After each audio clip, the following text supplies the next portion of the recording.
Assalamualaikum warahmatullahi wabarakatuh. Baik, bertemu lagi dengan saya pada mata kuliah Training Islami. Di kesempatan kali ini kita akan mencoba membahas mengenai tahapan lanjutan dari proses manajemen, pelatihan atau training Islami, di mana kita mulai memasuki bagaimana proses mengidentifikasi kebutuhan dalam pelaksanaan training Islam.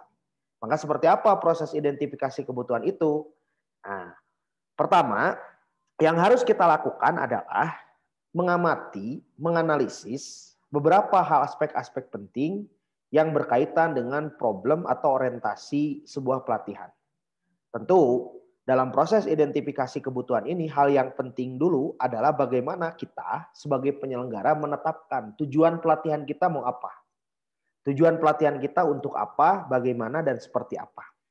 Maka ada beberapa cara untuk kita agar kita bisa menetapkan tujuan yang dimaksud.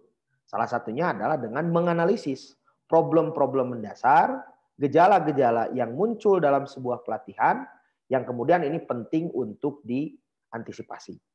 Pertama jelas, kita harus memetakan dari sisi demografisnya dulu. Kalau demografis berarti berkaitan dengan identitas fisiologis, identitas etnis, identitas kependudukan yang kemudian menjadi sasaran atau target dari pelatihan yang akan kita laksanakan. Misalkan demografis ini diukur berdasarkan jumlah penduduk, berdasarkan siapa yang jadi segmentasi pelatihan kita dan lain sebagainya. Misal, ini salah satunya bagaimana aspek demografis ini dilakukan dengan menganalisis berdasarkan hasil sensus penduduk yang dilakukan di Indonesia. Nah, kita akan memetakan berdasarkan kategorisasi umur atau generasi. Ada yang disebut dengan generasi baby boomer, generasi X, generasi Y, generasi Z, sampai dengan generasi post. Jadi hal-hal yang berkaitan dengan aspek demografis menjadi penting untuk dianalisis. Yang kedua, kita bisa memetakan berdasarkan aspek geografisnya. Kalau aspek geografis ini berarti berkaitan dengan lingkungan fisiknya. Dimulai dari luas wilayahnya, jumlah provinsi, misalkan dalam konteks kenegaraan, kabupaten, kecamatan, desa, sampai urusan-urusan yang lain. Pada aspek geografis kita memetakan berdasarkan dua hal. Pertama spasial, ruangnya, lokasinya. Yang kedua adalah interaksional. Interaksional itu proses interaksi yang terjadi di dalamnya. Misal, kita bisa menganalisis berdasarkan divisi per divisi. Bagaimana spasial atau ruang yang ada dalam sebuah perusahaan per divisi yang tadi. Yang kedua, bagaimana proses interaksi di antara orang-orang yang menempati ruang yang tadi. Ada yang disebut dengan psikogeografi. Kalau psikogeografi itu bagaimana lingkungan fisik dipandang memiliki pengaruh terhadap lingkungan psikis atau kejiwaan orang-orang yang ada di dalamnya. Maka aspek geografis juga menjadi penting untuk dianalisis atau dipetakan. Yang ketiga, aspek sosiologis. Nah, kalau aspek sosiologis, kita memetakan problem-problem sosial yang muncul. Nah, seperti apa? Ya, ini kita bisa bedakan berdasarkan beberapa leveling. Misalkan pada level individual apa yang terjadi. Interpersonal, satu individu dengan individu lain pada saat mereka berinteraksi kira-kira ada problem atau tidak. Yang kedua, level kelompok. Kelompok-kelompok kecil yang terjadi dalam satu bangunan organisasi juga perlu kemudian kita petakan. 3, level organisasi secara keseluruhan. Bagaimana hubungan makrosistem begitu antara satu divisi dengan divisi yang lain, divisi utama begitu. Dan yang terakhir level institusi. Jadi keempat level ini bisa kita jadikan sebagai salah satu pola untuk memetakan bagaimana analisis sosiologis kita lakukan pada saat kita menetapkan tujuan pelatihan. Atau pada bahasa yang lain, level individual ini kita sebut dengan mikrosistem, level kelompok mesosistem, level organisasi kita sebut dengan makrosistem, dan level institusi kita sebut dengan ekosistem. Jadi inilah leveling-leveling yang perlu kemudian kita perhatikan dalam proses menetapkan tujuan pelatihan. Kemudian aspek teknologis, artinya berkaitan dengan keterampilan, kecakapan, budaya dalam dalam mengoperasionalkan perangkat, kemudian etika, sampai dengan safety atau keamanan. Jadi aspek teknologis juga menjadi penting. Bisa tidak perusahaan beradaptasi dengan perkembangan teknologi yang ada, termasuk juga mempersiapkan SDM yang bisa atau yang terampil dalam proses adaptasi teknologi yang dimaksud. Nah, selain aspek-aspek yang tadi, pada saat kita menetapkan tujuan juga, kita harus membaca tren dan perubahan dalam konteks keorganisasian. Nah, rekan-rekan sekalian, hari ini kita mengenal dengan istilah Agile Organization. Organisasi yang bersifat atau kategori dengan tipe Agile. Agile itu sekarang eranya ini nih, ini Agile. Kalau dulu tradisional organization ini kita mengenal adanya hierarki manajemen. Ada istilah top manajemen, ada istilah middle, low manajemen, yang kemudian semuanya terstruktural, bersifat hierarkis dan juga prosedural kadang-kadang. Sehingga orang-orang yang berada pada low manajemen pada saat dia memiliki aspirasi, gagasan, inspirasi dan lain sebagainya tidak bisa kemudian begitu saja menyampaikan pada level top manajemen. Sementara hari ini era Agile organisasi ini bersandar kepada dua hal. Adanya kerjasama, cooperation, dan adanya collaboration. Jadi era collaboration.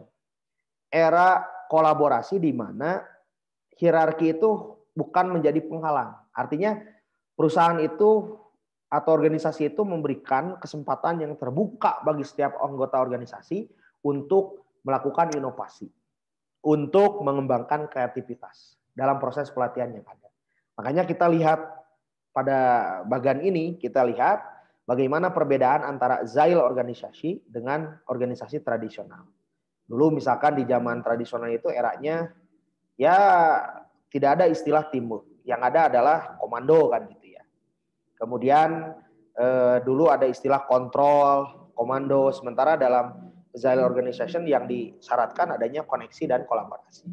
Kemudian bagaimana kita melakukan inovasi. Kemudian kita bersandar kepada mindset, nah ini yang paling penting di era Agile ini. Yang kemudian jadi penting itu adalah bagaimana membangun mindset, bukan hanya sekedar skill set. Jadi hal semacam ini jadi penting juga. Artinya pada saat kita menetapkan tujuan pelatihan, kita harus membaca tren dan perubahan dalam sebuah keorganisasian. Yang kedua juga perlu diperhatikan konten dan konteks. Awas, kita harus bisa membedakan mana konten, mana konteks. Kalau konten isi, kalau konteks ruangnya, situasinya, motif yang mendorong adanya konten. Nah, antara konten dengan konteks ini harus seimbang. Boleh jadi kontennya bagus, tapi konteksnya tidak mendukung. Atau sebaliknya, konteks yang diharapkan tidak sesuai dengan konten yang diluncurkan. Makanya pada saat kita menetapkan tujuan dari sebuah pelatihan, kita harus bisa membaca konteks atau situasi yang berlangsung, kemudian kita juga harus bisa mengemas kontennya dengan sebaik mungkin, sehingga menarik perhatian. Dengan kata lain, konten dan konteks ini menetapkan bagaimana sebuah proses penyelenggaraan pelatihan betul-betul sesuai dengan kebutuhan peserta pelatihan. Maka pada saat kita menetapkan program pelatihan, kita pun harus bisa membedakan mana konten, mana konteks. Kemudian kita juga perlu memperhatikan ritme dan momentum. Jangan sampai kemudian penetapan program pelatihan itu nantinya mengganggu bagaimana program pelatihan diluncurkan. Makanya ritme dan momentum juga harus diperhatikan.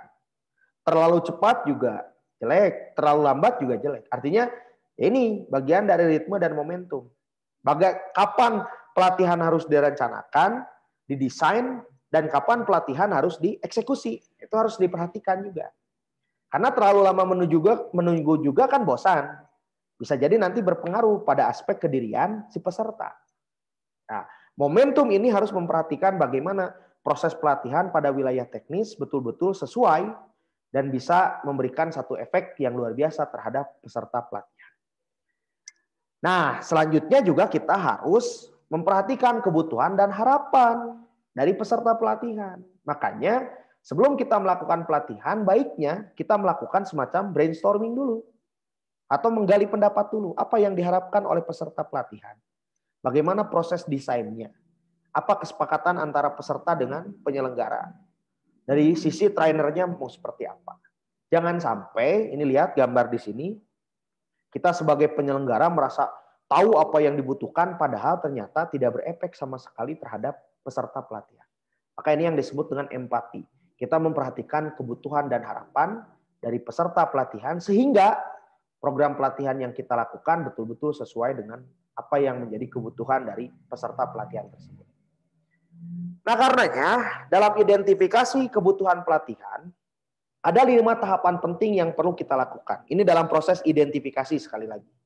Apa aja 5 tahapan penting itu? Pertama, kita melakukan research dulu. Artinya kita melakukan riset. Riset yang melibatkan termasuk juga peserta pelatihan, bukan hanya penyelenggara saja, observasi, kemudian live in, atau dalam bahasa agamanya kita mengenal dengan istilah ikro, membaca kondisi. Jadi apa kira-kira agar selaras antara perencanaan dengan kebutuhan yang diinginkan.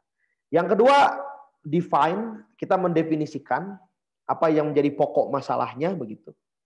Kita mulai memetakan dari mulai gejala itu apa, masalahnya apa, sampai kita melakukan intervensi, menetapkan, oh kita akan fokuskan pelatihan ini pada wilayah A, B, C, dan seterusnya. Kemudian ideat itu kita melakukan kreasi, inovasi, adaptasi, dan transformasi, artinya kita menyusun ide-ide cemerlang, segila mungkin ide itu dikeluarkan, dengan tujuan untuk memberikan efek yang luar biasa pada peserta pelatihan begitu. Kemudian prototype itu visualisasi, kulturalisasi ataupun festivalisasi, artinya kita meluncurkan program sebagai test case, sebagai uji coba begitu, yang nanti juga akan terus mengalami perbaikan. Dan yang terakhir kita perlu juga melakukan impact. Impact itu kita mengukur seperti apa feedbacknya, seperti apa efek dari pelatihan yang dilaksanakan. Nah, apa itu riset? Riset itu bisa kita lakukan dengan banyak cara. Bisa dengan melakukan social mapping, etnografi, empati, atau sekedar misalkan kita menyebarkan kuesioner misalkan pada divisi pekerjaan ataupun peserta pelatihan yang kita menjadi sasaran pelatihan kita. Intinya kita mengobservasi terlebih dahulu untuk menyelaraskan apa yang diinginkan oleh organisasi dengan apa yang dibutuhkan oleh peserta pelatihan atau anggota. Itu aspek ataupun tahap pertama riset. Define, mendefinisikan. Setelah kita mengumpulkan informasi, collecting data dari berbagai pihak yang dipandang memiliki kepentingan terhadap proses pelatihan ini, maka kemudian kita perlu menetapkan batasan mana yang jadi masalah, mana yang jadi gejala masalah begitu, atau akar masalah yang perlu kemudian kita jawab melalui pelatihan ini. Artinya kita fokuskan, semakin spesifik permasalahan yang ingin kita jawab atau antisipasi, maka itu semakin akan memperjelas desain pelatihan kita mau seperti apa. Artinya dalam proses define ini, mendefinisikan ini harus spesifik. Apa saja sih yang akan kita jawab melalui program pelatihan ini. Kemudian ideat. Nah, ideat ini kita mengkreasi, menginovasi. Kita menciptakan program-program. Silakan keluarkan pada proses ideasi ini, keluarkan ide segila mungkin. Yang kemudian ide ini dipandang akan mampu menjawab permasalahan ataupun tujuan dari proses pelatihan yang dilakukan. Prototype itu solusi apa yang sudah ditetapkan dari ideasi, dari ide-ide yang dikeluarkan, kemudian kita mengintervensi ide mana yang mau kita luncurkan terlebih dahulu. Prototype ini bukan bisa dilakukan dalam berbagai variasi, artinya tidak harus melalui itu. Semakin banyak ide akan semakin banyak prototype. Prototype itu menjadi uji coba, ya kan? Uji coba dari program kerja atau pelatihan yang dilatih, yang diluncurkan. Dan terakhir, jangan lupa setelah kita meluncurkan ide program kita dalam pelatihan ini, kita perlu juga mengukur impact-nya kayak gimana. Impact ini bisa kita ukur dari impact terhadap individunya, kemudian impact terhadap kelompok dalam individu tadi, termasuk juga impact terhadap organisasi. Kalau berbicara impact berarti apa yang terlihat pasca pelatihan tadi atau pasca prototipe diluncurkan, apa yang dirasakan, dan bagaimana kegunaannya. Maka 3 aspek ini menjadi salah satu ukuran juga bagaimana kita melakukan proses identifikasi terhadap pelatihan yang akan kita laksanakan. Jadi ingat, dalam proses impact ini kita bisa mengukur atau menetapkan standar bagaimana nih nanti indikator gitu ya. Indikator pelatihan ini sukses dari sisi Apa yang kemudian terlihat gejala-gejala yang muncul pasca pelatihan? Ada perubahan atau tidak? Apa yang dirasakan dalam proses pelatihan, atmosfernya kayak gimana? Baik itu pada level individu, kelompok, ataupun organisasi, ekosistem yang terciptanya kayak gimana? Termasuk kegunaan dari proses pelatihan ini.